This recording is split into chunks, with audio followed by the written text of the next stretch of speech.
الحمد لله رب العالمين والصلاة والسلام على سيد الأنبياء والمرسلين محمد النبي الأمي وعلى آله وصحبه أجمعين. أما بعد، عن عبد الله بن مسعود رضي الله تعالى عنه قال قال رسول الله صلى الله عليه وسلم: إن أول ما دخل النقص على بني إسرائيل كان الرجل يلقى الرجل فيقول: يا هذا اتق الله ودع ما تصنع فإنه لا يحل لك، ثم يلقاه من الغد فلا يمنعه ذلك أن يكون أكيله وشريبه وقعيده. فلما فعلوا ذلك ضرب الله قلوب بعضهم ببعض، ثم قال: لعن الذين كفروا من بني إسرائيل على لسان داود وعيسى بن مريم إلى قوله تعالى: فاسقون. ثم قال: كلا والله لتأمرن بالمعروف ولتنهون عن المنكر ولتأخذن على يدي الظالم ولتأطرنه على الحق أطرا ولتقصرنه على الحق قصرا. رواہ البخاری. یہ چند احادیث امر بالمعروف اور نہی عن المنکر کے حوالے سے ہیں. اسلام کی یہ امتیازی خصوصیت ہے کہ اسلام نے معاشرے اور افراد انسانی کی اصلاح کو ہر انسان کی ذمہ داری قرار دی ہے. البتہ ہر ذمہ داری سے پہلے اس کا علم اور اس کے علم کا حصول ضروری ہے. بخاری میں حضرت عمر رضی اللہ تعالیٰ عنہ کی طرف ایک بات کی نسبت کی گئی ہے، اور بعض روایات میں یہ رسول اللہ صلی اللہ علیہ وسلم کی حدیث کے طور پر بھی ذکر کی گئی ہے کہ تعلموا قبل ان تسودوا، قیادت سے پہلے، بڑا بننے سے پہلے علم حاصل کرو. بڑے بننے سے مراد صرف عمر میں بڑا بننا نہیں، بلکہ ذمہ داری کے لحاظ سے، ذمہ داری کے حوالے سے بڑا بننا مراد ہے.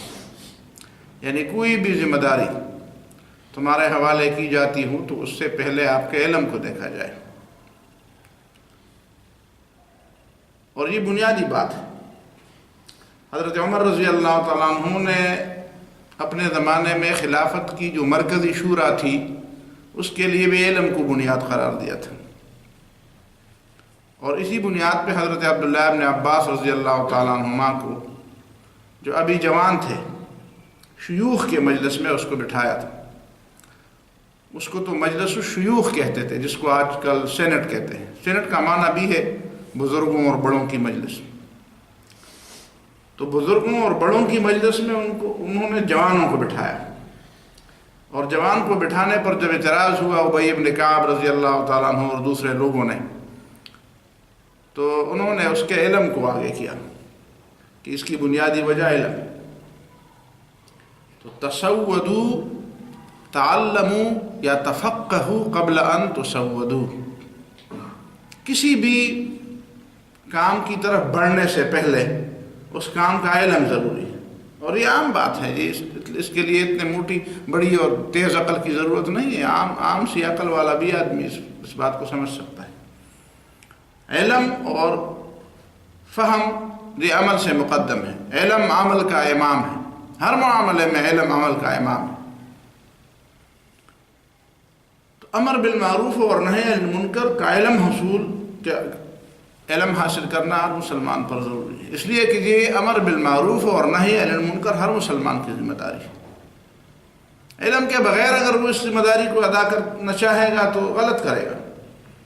شاید وہ امر کے معنی کو نہ سمجھے، شاید وہ نہی کے معنی کو نہ سمجھے، شاید وہ موقع کو نہ سمجھے، شاید وہ منکر کی جو نکیر کا جو وزن ہے اس کو نہ سمجھے.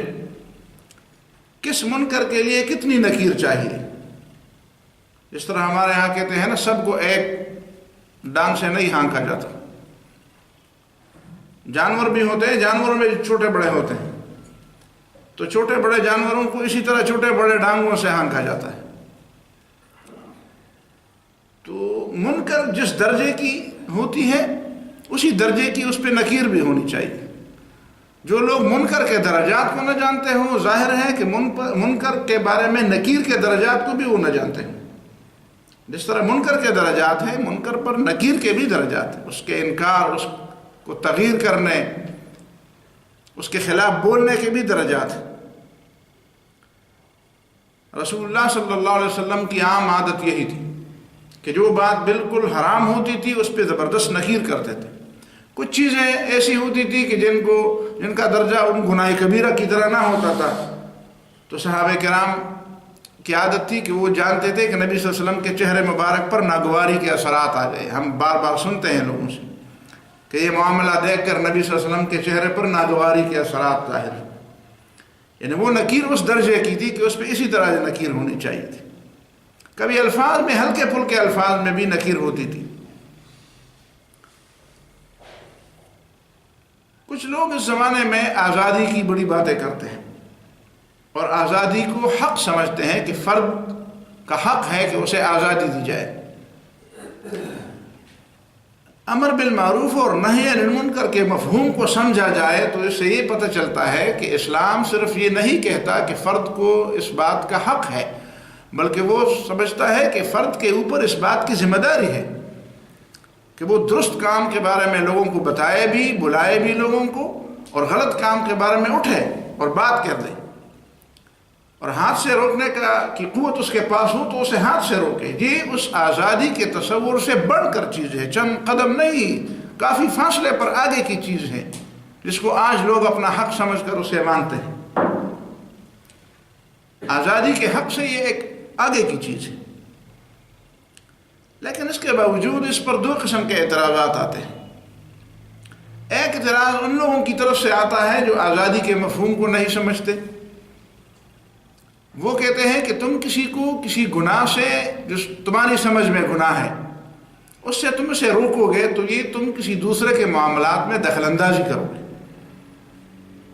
تم اپنے کام سے کام رکھو، تمہیں یہ حق نہیں دیا جا سکتا کہ تم کسی دوسرے کے معاملات میں دخل اندازی دو، چاہے تم اسے امر بالمعروف کا نام دو، چاہے تم اسے نہی عن المنکر کہہ دو، چاہے تم اسے دعوت الی الخیر کہہ دو، لیکن ہے یہ دوسرے کے معاملات میں مداخلت، اور دوسرے کے معاملات میں مداخلت کا تمہیں حق نہیں ہے۔ اسے بھی آزادی ہے جس طرح تجھے آزادی ہے۔ بظاہر تو یہ بات معقول نظر آتی ہے، اور اسی وجہ سے یورپ کا سارا سسٹم ہی اسی بنیاد پہ ہے کہ وہاں پہ ایک شخص دوسرے کو کہتا ہے کہ بھئی اپنی لمٹ میں رہو، اپنی حدود میں رہو، اپنے کام سے کام رکھو۔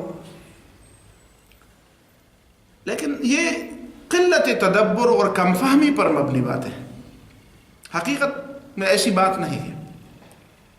حقیقت یہ ہے کہ انسان کو دوسرے انسان کا خیر خواہ اور بے خواہ ہونا چاہیے، اور اس میں کسی کو اختلاف نہیں ہونا چاہیے۔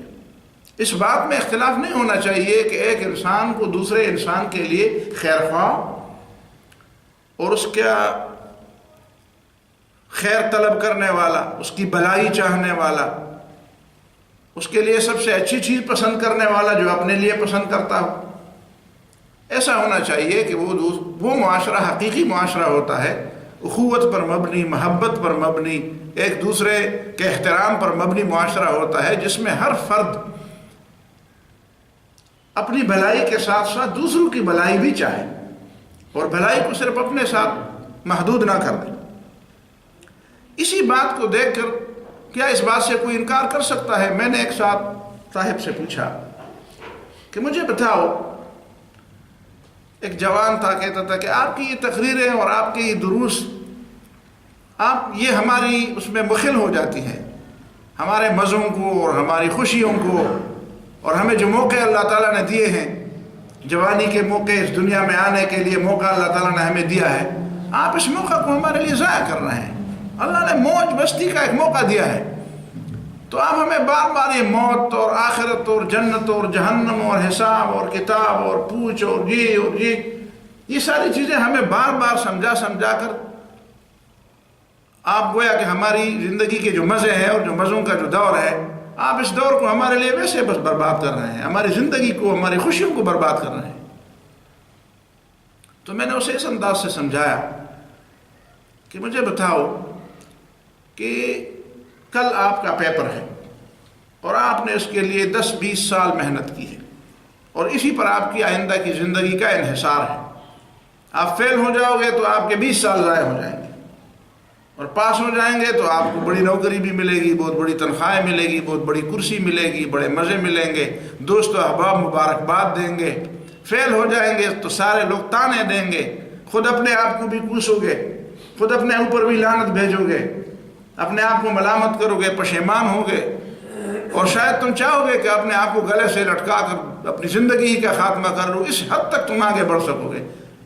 ایسی ایک چیز، اسی پر اس کا دار و مدار اسی ایک پیپر پر ہے جو کل ہے، اور آج تم خراٹے لے کر سو رہے ہو، نہ تم امتحانی حال جانے کی تیاری کر رہے ہو جو تم سے، تمہارے گھر سے بہت دور ہے، تمہیں پیدل جانا پڑے گا، تب بھی بہت سویرے اٹھنا پڑے گا، اگر تم کسی گاڑی میں ہو تو پہلے گاڑی کے کرائے کا بندوبست کرنا پڑے گا، سویرے اٹھ کر اپنے آپ کو ٹھیک ٹھاک کر کے، صاف کر کے، کپڑے تبدیل کر کے، پورا اپنے آپ کو تیار کر کے جانا پڑے گا۔ لیکن آپ عین پیپر کے وقت آپ کہتے مزے لے رہے ہیں اور کہتے کہ نہیں جی کل ہوگا تو ہوگا۔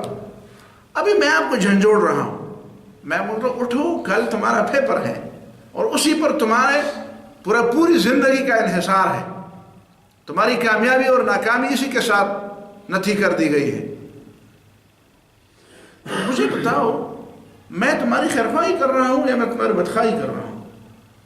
کیا یہ مائیں جو صبح سردی میں، گرمی میں بچے نیند سے نڈال ہو رہے ہیں، بس ان کو نیند آ رہی ہے اور ایک دفعہ ان کو اٹھاتی ہیں، پھر دوسری دفعہ ان کو اٹھاتی ہے یہ پھر سو جاتی ہے، اور پھر اسی طرح ان کو گود میں بٹھا کر غسلخانے لے جاتی ہیں، ان کے اوپر پانی ڈالتی ہیں، اور پھر سردی میں کبھی کبھی آپ نے موٹر سائیکل کے پیچھے ایک باپ کو اپنے چھوٹے بچے یا چھوٹی بچی کو بٹھا کے نہیں دیکھا جو سردی سے بالکل جم ہو رہی ہو؟ یہ والدین ان پر غصے کی بنیاد پر یہ کام نہیں کرتے، ان سے دشمنی کی بنیاد پر ان کی خیرخواہی، وہ اپنی خیرخواہی نہیں سمجھتے۔ اس چھوٹے 4 سال کے بچے کو کیا پتا کہ یہ میری خیرخواہی، وہ تو کہتے ہیں کہ بس والدین ہے اور میرے لیے کوئی دوسرا راستہ نہیں ہے، تو جب یہ اٹھاتے ہیں اور گھر سے نکالتے ہیں تو ٹھیک ہے نکالیں۔ وہ مجھے اپنے چھوٹا بچہ یاد آ رہا ہے، نہیں ہے تو وہ بالکل چھوٹا تھا، ابھی ہم نے اسکول میں داخل کیا، تو ایک دفعہ وہ اسکول نہیں گیا تو میں ناشتہ ذرا دیر سے میں نے کیا، تو ناشتے میں بھلائی تھی، تو وہ کہتے ہیں اچھا تم ہمیں اسکول اس لیے بھیجتے ہو کہ پھر ہماری غیرحاضری میں تم بلائیاں کھا رہے ہو۔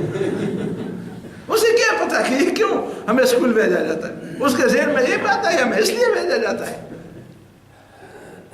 تو لیکن والدین یہ کرتے ہیں اس لیے کہ ضروری نہیں ہے کہ جس کی خیرخواہی ہو رہی ہو وہ سمجھتا ہو کہ یہ میری خیرخواہی ہے، لیکن جو خیرخواہی کرنے والا ہوتا ہے اس کی سمجھ ضروری ہے کہ نہیں یہ ہے خیرخواہی۔ اور جب میں نے یہ بات اس کے سامنے رکھی تو اس نے کہا ٹھیک، یہ بات تو ٹھیک ہے۔ تو میں نے کہا بات یہی ہے اور کیا بات ہے؟ میں نے کہا تم مجھے اس بات کی ضمانت دے رہے ہو کہ جس مزوں میں تم بیٹھے ہو اچانک کوئی طوفان، کوئی زلزلہ، کوئی اور کسی قسم کی آسمانی آفت، کوئی قدرتی کوئی مصیبت تمہارے اوپر نہیں آ سکتی، اور چلو یہ نہ بھی آئی تو زندگی اگر اسی طرح غفلت سے گزارو گے تو کیا موت کے بعد جو لوگ کہتے ہیں کہ آپ سے پوچھا جائے گا، تو جو لوگ کہتے ہیں کہ آپ سے نہیں پوچھا جائے گا، کم از کم آپ ان دونوں کا موازنہ تو کر لیں۔ جو لوگ کہتے ہیں کہ ایک دفعہ تم سے پوچھا جائے گا، وہ لوگ کردار میں، اخلاق میں، صداقت میں، امانت میں، دیانت میں، عقل میں، فہم میں، کردار میں ساری دنیا سے بڑھ کر ہیں۔ اور جو لوگ کہتے ہیں کہ نہیں بابر بعیش کوش کے عالم دوبارہ نس مزے کرو کچھ بھی نہیں ہے، ان کے کردار کو دیکھو سب سے جھوٹے، دغاباز، فریبی، فراڈیے، دنیا جہان کے منافق، بے عقل، کم عقل، ایسے کردار اور ایسے اخلاق والے کہ ان کے کردار پر اعتماد ہی نہیں کیا جا سکتا۔ اب ان دونوں کی باتوں کو رکھو تو کم از کم عقل یہی کہتی ہے کہ بھائی ان لوگوں کی بات مانی جائے۔ ان لوگوں کی بات کیوں مانتے ہو جن کی زبان پر تم اعتماد نہیں، جن کے اخلاق قابل اعتماد نہیں ہے؟ تو انبیاء علیہ الصلوۃ والسلام کے ایک بہت بڑی جماعت وہ یہ کہہ چکی ہے اسی طرح انبیاء کے بعد صدیقین اور شہداء اور صالحین اور عقل مندوں کی ایک بڑی جماعت یہ بات کہتی چلی آ رہی ہے ہر زمانے میں اور دلائل کے ساتھ، اور پوری اپنی زندگی اسی بنیاد پر وہ ڈھال رہی ہے، پوری زندگی اسی بنیاد پر گزار رہی ہے کہ نہیں ہم سے کوئی باس پرس ہوگی۔ تو میں تو یہی بات تمہیں بتا رہا ہوں، اور وہی پہ جو امتحان ہوگا اس امتحان پر سارا دارمد دنیا کا امتحان اسی لیے اصل امتحان نہیں ہے کہ جس کے بعد کوئی دوسرا چانس ہے پاس ہونے کا اسے فیل ہونا نہیں کہتے، اور جس پاس ہونے کے بعد فیل ہونے کا چانس ہے، خطرہ ہے، تو اسے پاس ہونا نہیں کہتے۔ پاس حقیقت میں اسی کو کہتے ہیں جس کے بعد فیل ہونے کا خطرہ نہیں، اور فیل ہونا اس کو کہتے ہیں جس کے بعد پاس ہونے کی کوئی چانس نہیں، کوئی موقع نہیں۔ تو ہم تو یہی بات کر رہے ہیں، یہ ہے آزادی حقیقت میں، یہ ہم خیر خواہی کر رہے ہیں، یہ امر بالمعروف اور نہی عن المنکر، یہ خیر خواہی ہے۔ پھر کچھ لوگ یہ اعتراض بھی کرتے ہیں کہ نہیں جی آپ کی وجہ سے آپ ہمارے معاملات میں مداخلت تو کر رہے ہیں، کم از کم آپ اس کو خیر خواہی سمجھتے ہیں، میں اس کو مداخلت سمجھتا ہوں۔ ان ساری باتوں کو چھوڑیں جو بعد میں آنے والے ہیں، موجودہ دور کی بات کریں۔ اسی وقت جب میں کوئی غلطی کر رہا ہوں اور تم مجھے ٹوکتے ہو تو گویا کہ تم میرے معاملات میں مداخلت کر رہے ہو۔ تو میں نے آج اس حدیث پر بہت سوچا اور میرے ذہن میں اللہ تعالیٰ نے یہ بات ڈال دی کہ حقیقت میں جو آپ کے معاملات میں مداخلت کر رہا ہوں، حقیقت میں ایسی بات نہیں ہے، آپ کو میں اپنے معاملات میں مداخلت سے روک رہا ہوں۔ تصویر ایسی نہیں ہے، تصویر ایسی نہیں ہے کہ آپ مجھے یہ کہیں کہ آپ میرے معاملات میں مداخلت کر رہے ہیں، تصویر ایسی ہے کہ میں آپ کو روک رہا ہوں کہ آپ میرے معاملات میں مداخلت نہ کریں، اسی وجہ سے میں آپ کو امر بالمعروف اور نہی عن المنکر کر رہا ہوں۔ یہ کیسے؟ یہ اسی لیے کہ آپ مجھے کیسے سمجھائیں گے کہ انسان کا کوئی ایسا عمل جو وہ برملا کر رہا ہو اور کھلے انداز سے کر رہا ہو وہ صرف اسی تک محدود رہے گا۔ آپ اگر چوری کی تعلیم دے رہے ہیں اور چوری کر رہے ہیں تو اس کا مطلب یہ ہے کہ آپ اپنے جیسے اور چوروں کو بھی لوگوں کو بھی چور بنا رہے ہیں۔ آپ اگر دھوکہ دے رہے ہیں تو اس کا مطلب یہ ہے کہ یہ آپ کے ساتھ محدود نہیں ہے، آپ دوسرے لوگوں کو بھی دھوکہ دینے کی تعلیم دے رہے ہیں۔ آپ اگر گالی دے رہے ہیں اور میں آپ کو روک رہا ہوں تو اس کا مطلب یہ ہے کہ آپ گالی کو اپنے طور پر محدود نہیں کرتے بلکہ آپ دوسرے لوگوں کو بھی گالی دینے کی تعلیم دے رہے ہیں۔ جو بھی برائی آپ کر رہے ہیں اور آپ کو کوئی روک رہا ہے تو وہ حقیقت میں آپ کو برائی سے جو روک رہا ہے وہ آپ کو اس بات سے روک رہا ہے کہ آپ اس کے معاملات میں اس کو کم از کم اس بات میں مجبور نہ کریں کہ اسے اس کا برا اثر پہنچے۔ ظاہر ہے کہ آپ اس وقت اکیلے ہیں، اسی سے بھی اسے تکلیف ہو رہی ہے، لیکن اگر اس بات کو چھوڑیں، اگر آپ کسی کو چوری کی تعلیم، سود کی تعلیم، ظلم کی تعلیم، قتل کی تعلیم، بغاوت کی تعلیم، غیبت کی تعلیم، کسی مسلمان کی بے ادبی اور بے عزتی کی تعلیم دے رہے ہیں اپنے عمل سے، یہ تعلیم ہے۔ عمل تعلیم تو صرف زبان کی نہیں ہے، زبان تو دو چٹان زبان ہے، تعلیم تو اس پورے نظام، پورے جسم کو کسی معاملے میں استعمال کر، یہ تعلیم ہے۔ حقیقی تعلیم تو عملی تعلیم ہے۔ تو عملاً اگر آپ یہ کام کر رہے ہیں تو اس کا مطلب یہ ہے کہ آپ باقی لوگوں کو بھی اپنے جیسے چور بنا رہے ہیں، باقی لوگوں پہ اپنے جیسے ظالم بنا رہے ہیں، اور ظاہر ہے کہ باقی لوگ ظالم بنیں گے تو ان کا مظلوم تو کوئی ہوگا نا، جو چور بنیں گے تو کسی سے تو چوری کرے گا نا، تو وہ تو میں بھی ہو سکتا ہوں۔ اگر وہ ظالم بنتے ہیں تو میں بھی مظلوم بن سکتا ہوں، اگر وہ چور بن سکتے ہیں تو میرا گھر بھی وہ گھر ہو سکتا ہے جس سے چوری کی جائے، اگر وہ گالی دینے والے بن سکتے ہیں تو میں بھی وہ شخص بن سکتا ہوں کہ اسے گالی دی جائے۔ تو میں جو تمہیں برائیوں سے روکتا ہوں تو اس میں حقیقت میں تجھ کو اس معاملے سے روک رہا ہوں کہ میرے معاملات میں وہ مداخلت نہ کرو جو میرے لیے ٹھیک نہیں، اور صرف میرے لیے بھی نہیں، دوسروں کے لوگوں کے لیے بھی ٹھیک نہیں۔ تو حقیقت میں لوگوں کو کیا ہو گیا ہے کہ امر بالمعروف اور نہی عن المنکر سے اسی طرح ڈرتے ہیں؟ یہ اسلام سے ڈرتے والے ہیں، اسلام سے ڈرتے ہیں۔ ان کی زندگی گندگی میں گزرتی ہے، یہ صفائی سے ڈرنے والے لوگ ہیں، سچائی سے ڈرنے والے لوگ ہیں، یہ حق کی ادائیگی سے ڈرنے والے لوگ ہیں۔ ان کو حق لینا تو پسند ہے، حق دینا ان کو پسند نہیں ہے۔ یہ وہ لوگ ہیں جو اس بات سے ڈرتے ہیں کہ ہم سے کوئی حق لے لے یا ہمیں حق کبھی ادا نہ کرنا پڑے۔ اور میں حیران ہوں، بعض لوگ مذہب کا اور بزرگی کا لبادہ اڑ کر بھی نہی عن المنکر کے خلاف باتیں کر رہے ہیں کہ جی نہی عن المنکر کرو گے تو اگلے والے کے ذہن میں ایک ضد پیدا ہو جائے گی، وہ ضد پر اتر آئے گا، اس میں ایک رد عمل اور ایک ریئیکشن پیدا ہوگا. تو بجائے اس کے کہ آپ اسے برائی سے روکتے ہیں تو آپ گویا کہ اس کے ذہن کے اندر، اس کی فکر کے اندر، اس کے دل کے اندر ایک ریئیکشن پیدا کر رہے ہیں. وہ کہے گا کہ چلو میں نے تو نہیں کرنا تھا، لیکن جب تم اب کہہ رہے ہو کہ نہ کرو تو میں اب کروں گا. یہ ایک انتہائی منفی قسم ذہنیت ہے، منفی قسم لوگوں کی ذہنیت ہے. حقیقت ایسی بات نہیں ہے. ہمیشہ اللہ رب العالمین نے قرآن مجید کے اندر اور رسول اللہ صلی اللہ علیہ وسلم نے حدیث کے اندر امر بالمعروف اور نہی عن المنکر کی ذمہ داری لگائی ہے، اور اللہ کے رسول صلی اللہ علیہ وسلم کے احکام کے مقابلے میں اپنی عقل کو پیش کرنا یہ شیطان کا کام تو ہو سکتا ہے، مومن کا کام نہیں ہو سکتا. مومن کا کام نہیں ہو سکتا. نہی عن المنکر میں تو پھر جہاد بھی آتا ہے، نہی عن المنکر میں تو کئی چیزیں، سزاؤں کا نفاذ بھی آتا ہے جو اسلامی حکومت کی ذمہ داری ہے، حدود کا نفاذ بھی آتا ہے جو اسلامی حکومت کی ذمہ داری ہے. کیا ان ساری ذمہ داریوں کو تم نکال کر اسلام کی کون سی تصویر لوگوں کے سامنے رکھو گے؟ کون سی تصویر تم مانو گے اسلام کی؟ اور کبھی کہتے ہیں کہ نہیں، جب آپ نیکی کی طرف بلائیں گے لوگوں کو تو برائی خود ختم ہو جائے گی. تو اگر میں یہ کہوں کہ جب تم برائی سے روکو گے تو نیکی خود بخود آ جائے گی، تو پھر یہی بات تو اسی اپنی جیسی بات سے اڑ جائے گی. کہتے ہیں کہ جب آپ روشنی کر لیں گے، شمع جلائیں گے، تو پھر اندھیرا خود بخود ختم ہو جائے گا. اندھیرا خود بخود، بھائی اندھیرے کے ختم کرنے کے لیے یہ روشنی جلانا یہ حقیقت میں نہی عن المنکر ہے. آپ اس سے صرف ایک قسم کی تعبیر کیوں کرتے ہیں؟ ایک صاحب نے مجھے آ کر کہا کہ فلان جگہ پہ تقریر ہو رہی تھی، اور اس میں ایک مولوی صاحب نے کہا، مولوی صاحب ہوگا یا ویسے بزرگ کا ہوگا، اس نے کہا کہ دیکھو اللہ رب العالمین نے فرعون کے بارے میں موسیٰ علیہ السلام کو یہ نہیں کہا کہ یہ تلوار لے لو اور فرعون کے سر کو دے مارو، بلکہ اس کو کہا کہ اذهب الى فرعون انه طغى، فرعون کے پاس بھی جاؤ تو واز نصیحت کرو. ہم واز نصیحت کرتے ہیں اور تم لوگ تو بس تلوار کی باتیں کر رہے ہو. پھر جب اس کے ہاتھ میں لاٹھی تھی تو فرعون بھی، ایک طرف فرعون بھی تھا اور دوسری طرف دریا تھا.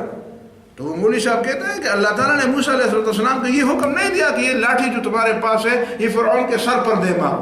اس کے بارے میں تو یہ کہا کہ یہ لاٹھی دریا پر دے مارو. تو اگر لاٹھی مارنی ہی تھی تو اللہ تعالیٰ نے دریا کو مارنا، تو تم بھی دریاؤں کو مارو، زمین کو مارو، دیواروں کو مارو، کسی کے سر کو کیوں مارتے ہو؟ فرعون کے سر کو کیوں مارتے ہو؟ تو میں نے کہا مولوی صاحب تم ادھر تھے تو تم سے اتنا نہ ہو سکا، کم از کم اس کو یہ کہتے کہ تمہیں فرعون سے اتنی محبت کیوں ہے؟ پہلی بات تو یہ ہے، فرعون سے تمہیں اتنی محبت کیوں ہے؟ پہلے تو اس کو ذرا وضاحت سے بتاؤ. دوسری بات یہ ہے کہ تمہیں اتنا نہیں معلوم کہ موسیٰ علیہ السلام اگر فرعون کے سر کو لاٹھی مارتے تو ایک فرعون ہی ڈھیر ہو جاتا، لیکن اگر اس نے اللہ تعالیٰ کے حکم سے دریا کو لاٹھی ماری تو صرف فرعون ہی نہیں، سارے اس کے لاؤ لشکر ہی ڈوب گئے. تو صرف ایک فرعون کو ڈبونا نہیں تھا بلکہ فرعون کے لاؤ لشکر کو بھی ڈبونا تھا، اور یہ کام لاٹھی کو سمندر دریا پر مار کرنے سے یہ مقصد حاصل ہو جاتا تھا. تمہیں اتنے نہیں معلوم ہو تمہارا مقصد، تمہارا یار تو پھر بھی نہ بچا.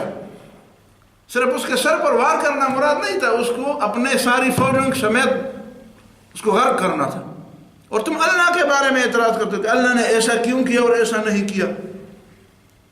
تو میں نہیں سمجھتا کہ جو لوگ بی دین ہیں ان کے ذہن کے اندر تو امر بالمعروف اور نہی عن المنکر کے بارے میں کئی قسم کے اعتراضات اور سوالات ہوں گے، جن کو بارے میں کچھ میں نے آپ کے سامنے رکھ بھی دیا، ان کے جوابات بھی. لیکن جو مذہبی قسم کے لوگ ہیں، جو دین کے نام سے کام کرنے والے لوگ ہیں، ان کو کیا ہو گیا ہے؟ بہرحال یہ چند تمہید کے ساتھ میں اب ان احادیث کو آپ کے سامنے رکھتا ہوں تاکہ آپ اس سے پھر سوچیں بھی. اور عبداللہ ابن مسعود رضی اللہ تعالیٰ عنہ کی روایت ہے، رضی اللہ تعالیٰ عنہ کی روایت ہے کہ رسول اللہ صلی اللہ علیہ وسلم نے فرمایا ان اول ما دخل النقص علی بنی اسرائیل، بنی اسرائیل کے اندر خرابی کیسے پیدا ہوئی؟ پہلی دفعہ بنی اسرائیل کے اندر جو خرابی پیدا ہوئی وہ اسی طرح تھی کہ کان الرجل یلقى الرجل، ایک آدمی دوسرے آدمی سے ملتا تھا، فیقول یا ھذا اتق اللہ ودع ما تصنع، تو اسے کہتا تھا اگر اس کے اندر کوئی برائی ہوتی تو اسے کہتا ہے اللہ کے بندے اللہ سے ڈرو اور یہ کام چھوڑ دو جو تم کر رہے ہو، غلط کام کر رہے ہو۔ ابتدا میں ایسا تھا کہ لوگ ایک دوسرے کو نصیحتیں کرتے تھے اور ایک دوسرے کو برائی سے روکتے تھے۔ فَإِنَّهُ لَا يَحِلُّ لَكَ، یہ کام تو میرے لیے جائز نہیں ہے، اس کو نہ کرو۔ ثُمَّ يَلْقَاهُ مِنَ الْغَدِ، لیکن پھر یہ ہوتا تھا کہ کل اس سے ملتا تھا، فَلَا يَمْنَعُهُ ذَلِكَ أَن يَكُونَ أَكِيلَهُ وَشَرِيبَهُ وَقَعِيدَهُ، پھر وہ اس کو دیکھتے ہی کہ یہ تو وہی شخص ہے جو کل میں نے اس کو برائی کرتے دیکھا تھا اور روکا بھی تھا، آج اس کے ساتھ بیٹھتا بھی ہے اور اس کے ساتھ کھاتا بھی ہے پیتا بھی ہے اور اس کو روکتا بھی نہیں۔ کہتے ہیں ایک دفعہ میں نے روکا ہے اور نہیں روکتا تو میں کیا کروں۔ تھک گئے جاتے جو امر بالمعروف اور نہی عن المنکر والے تھک جاتے ہیں نا، تو ان کا یہ امر بالمعروف اور نہی عن المنکر کے میدان میں تھک جانا اور اس کام کو چھوڑ جانا، یہ بھی اللہ تعالیٰ کی ناراضگی کا باعث ہے۔ آخر ایسا تو ہوا نا صورت اعراف میں جو بتایا گیا کہ جو لوگ پہلے امر بالمعروف اور نہی عن المنکر کرتے تھے وہ آخر تھک گئے اور بیٹھ گئے نا۔ لِمَ تَعِظُونَ قَوْمًا اللَّهُ مُهْلِكُهُمْ وَمُعَذِّبُهُمْ عَذَابًا شَدِيدًا، دوسروں کو کہنے لگے یار یہ ویسے بھی غرق ہونے والے ہیں، تم ان کو کیوں خواہ مخواہ روکتے ہیں، چھوڑو ان کو یہ جانے۔ لیکن جب عذاب آیا تو جو برائی سے روکنے والے تھے ان کے بارے میں تو کہا گیا کہ بچ گئے، جو برائی کرنے والے تھے ان کے بارے میں کہا گیا کہ تباہ ہو گئے۔ اب کچھ لوگوں کو سمجھ نہیں آئی تو کہتے ہیں یہ تیسرا فرقہ، تو کچھ لوگوں نے تو یہ کہا کہ یہ اتنے بھی نہیں ہے کہ ان کا کوئی ذکر کیا جائے، یہ اتنے بھی نہیں، اس بھی قابل نہیں ہے کہ ان کا ذکر کیا جائے۔ لیکن حقیقت میں دیکھا جائے تو کیا یہ گناہ نہیں ہے؟ گناہ کو دیکھ کر روکنا فرض ہے، تو کیا فرض چھوڑنا گناہ نہیں ہے؟ اگر وہ لوگ سبت کے دن اور ہفتے کے دن شکار کرتے تھے اور وہ شکار گناہ تھا، اللہ نے منع کیا تھا، تو کیا یہ امر بالمعروف لازم نہیں تھا ان کے اوپر؟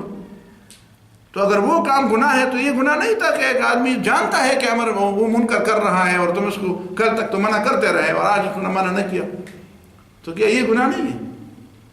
اسی وجہ سے لوگوں نے کہا کہ ظالم وہ بھی ہے جو گناہ کرتا ہے اور ظالم وہ بھی ہے جو گناہ کو کرتے ہوئے دیکھتے ہوئے اسے روکتا نہیں۔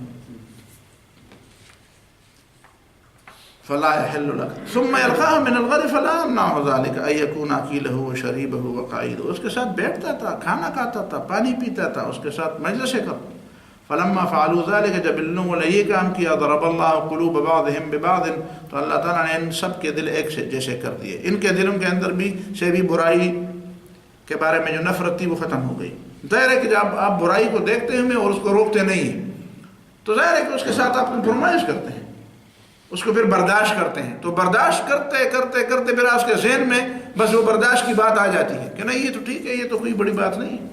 اگر بڑی بات ہوتی تو آپ اس کو روکتے، لیکن جب آپ کو دیکھتے دیکھتے گویا کہ آپ اپنے آپ کو اس بات کا عادی بنا رہے ہیں کہ یہ کوئی بڑی معمول کی چیز ہے، معمولات ہے، تو پھر آپ کو ایک معمول قسم کی چیز نظر آ جائے گی، آپ کے ذہن کے اندر وہ نفرت جو ہے وہ ختم ہو جائے گی، تو نفرت ختم ہو گئی۔ ثم قال، رسول اللہ صلی اللہ علیہ وسلم نے پھر آیت کا حوالہ دیا کہ لعن الذین کفروا من بنی اسرائیل علی لسان داؤد و عیسی ابن مریم، بنی اسرائیل کے جو لوگ کافر تھے ان پر داؤد علیہ السلام اور عیسیٰ علیہ السلام کی زبانی لعنت بھیجی گئی۔ کیوں؟ ذالک بما عصوا وکانوا یعتدون، وہ عصیان اور گناہ کرتے تھے اور حد سے تجاوز کرتے تھے، اور وہ کیا بات تھی؟ کانوا لا یتناہون عن منکر فعلوہ، وہ جو لوگ منکر جو کام کرتے تھے لا یتناہون، وہ ایک دوسرے کو روکتے نہیں تھے۔ ان کی سب سے بڑی وجہ یہ تھی کہ ان کے اوپر لعنت کی گئی کہ کانوا لا یتناہون عن منکر فعلوہ، اپنے معاشرے میں جو غلطیاں تھیں وہ غلطیوں سے وہ روکنے والے موجود نہیں تھے، کہتے یار چھوڑو اپنا کام کرے، تم اپنا کام کرو۔ کلا، پھر نبی صلی اللہ علیہ وسلم نے فرمایا ایسا نہیں ہے، ایسا نہیں، واللہ اللہ کی قسم لتأمرن بالمعروف، تم امر بالمعروف کرو گے، ولتنہون عن المنکر، اور تم منکر سے لوگوں کو روکو گے، ولتأخذن علی یدی الظالم، اور تم ظالم کے ہاتھ کو پکڑو گے، ولتأطرنہ علی الحق اطرا، اور تم اسے مجبور کرو گے کہ حق کی طرف لوٹو، نہ حق کے لیے تمہیں نہیں بنایا گیا بڑا، اسے مجبور کرو گے کہ حق کی طرف مڑ جاؤ حق کی طرف، وَلَتَقْصُرُنَّهُ عَلَى الْحَقِّ قَصْرًا، اور ان کے کاموں کو آپ حق تک محدود کرتے رہیں گے، کہ نہیں تمہارے اختیارات ناحق کی طرف نہ جائے، تمہارے اختیارات صرف اس بات کی ہے کہ ہمیں ہماری رہنمائی اور ہماری قیادت حق کے ساتھ کیا جائے، ہمیں حق کی طرف لے جایا جائے، درست طریقے سے ہماری رہنمائی کی جائے۔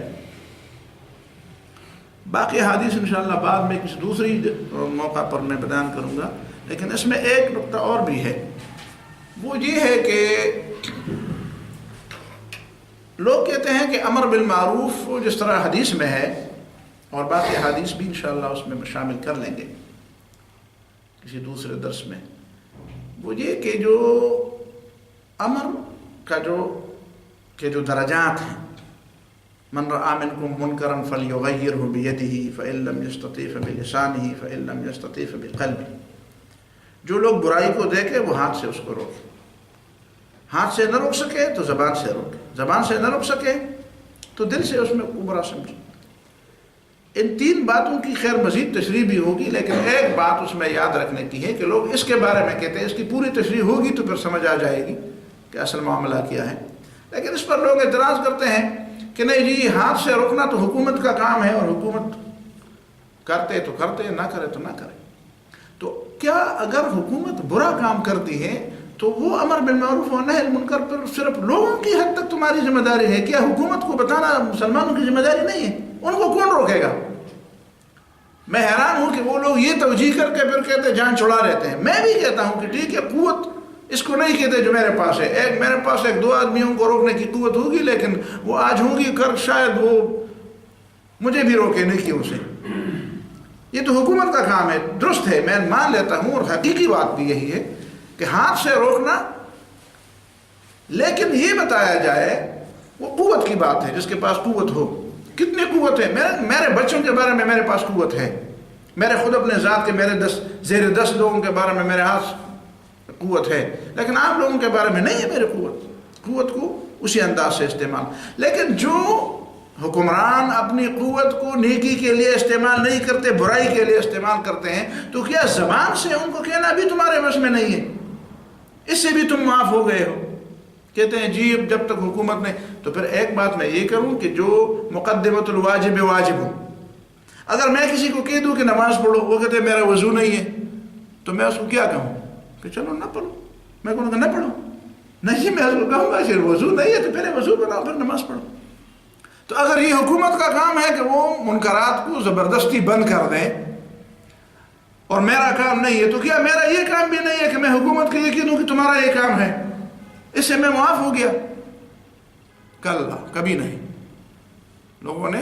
اور یہ بات جو حدیث ابو سعید خدری رضی اللہ تعالیٰ عنہ کی ہے، ابو سعید خدری رضی اللہ عنہ، وہ بالکل مروان جو تھا مدینہ منورہ کا حکمران تھا، اس نے عید الفطر کا خطبہ عید الفطر کی نماز سے پہلے پڑھا، حالانکہ خطبہ تو عید کا بعد میں ہے۔ تو ایک شخص اٹھا، اس نے کہا امیر صاحب یہ خطبے نماز سے پہلے نہیں ہوتے، خطبے جمعے کی نہیں ہے، خطبہ جمعے کا خطبہ جو ہے وہ نماز جمعہ سے پہلے ہے، عید کا خطبہ نماز عید کے بعد ہے۔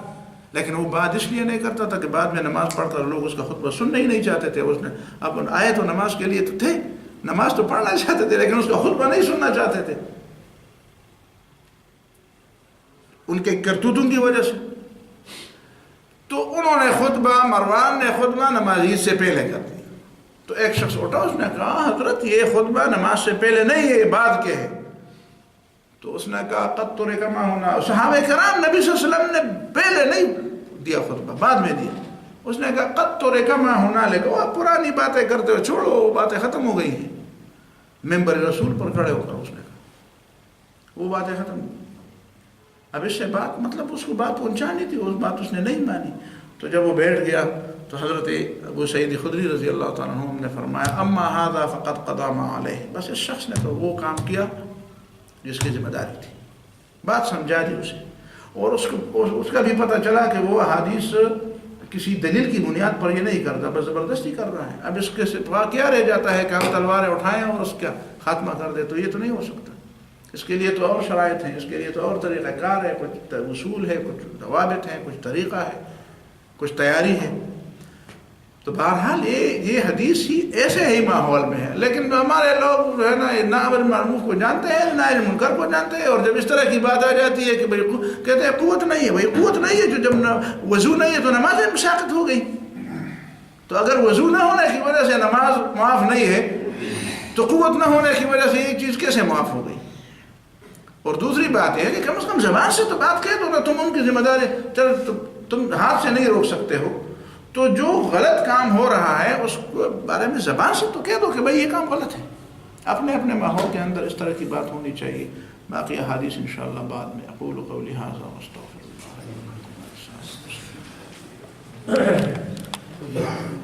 اللہ.